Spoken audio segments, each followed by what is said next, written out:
ভারতের border security force BSF দেশটির উত্তরাঞ্চলীয় রাজ্য রাজস্থানের আন্তর্জাতিক সীমান্ত থেকে এক পাকিস্তানি রেঞ্জারকে আটক করেছে বলে দাবি করেছে। তবে ওই পাকিস্তানি সীমান্তরক্ষীর পরিচয় প্রকাশ করেনি তারা।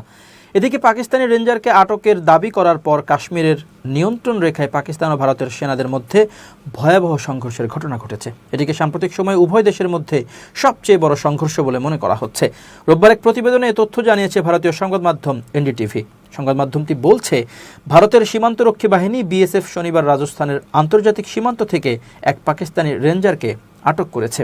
এ ঘটনা এমন সময় ঘটল যখন পাকিস্তান গত 23 April BSF constable Purnam Kumar সাহুকে আটক করে। পাঞ্জাবের ফিরোজপুর সেক্টরে কৃষকদের পাহারা দেওয়ার দায়িত্বে ছিলেন সাহু।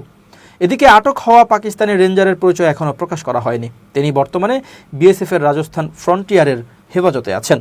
ভারত পাকিস্তানের মধ্যে সীমান্তে ভুল করে পার হওয়া সৈন্যদের ফেরত দেওয়ার একটি প্রচলিত প্রক্রিয়া আছে, কিন্তু সম্প্রতি উত্তেজনা বেড়ে যাওয়ায় পাকিস্তান সাহুকে ফেরত দিচ্ছে না। ফলে ভারত ও পাকিস্তানের রেঞ্জারকে ফেরতের বিষয়ে সিদ্ধান্ত নেয়নি।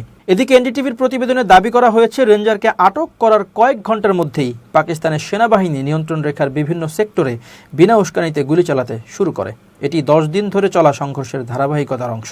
ভারতীয় সেনাবাহিনীর বেশ কয়েকটি সূত্র জানিয়েছে, কাশ্মীরের কুপওয়ারা, বারামুলা, পুঞ্চ, রাজৌরি, মেন্দর, নৌশেরা, সুন্দরবানি এবং আখনুর সেক্টর জুড়ে এই হামলা হয়। ভারতীয় সেনাবাহিনীও উপযুক্ত জবাব দিয়েছে বলে দাবি করা হয়েছে।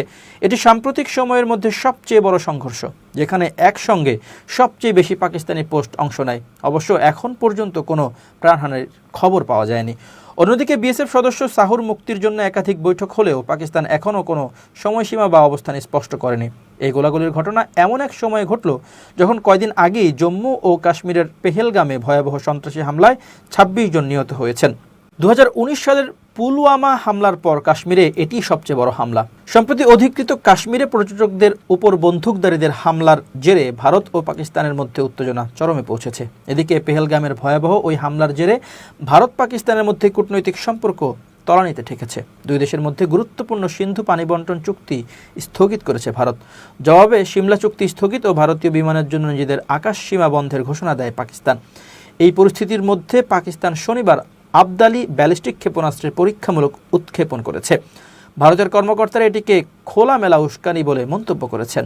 450 কিলোমিটার রেঞ্জের এই ক্ষেপণাস্ত্র পাকিস্তান সিন্ধু মহড়ার অংশ হিসেবে পরীক্ষা করেছে বলে জানিয়েছে।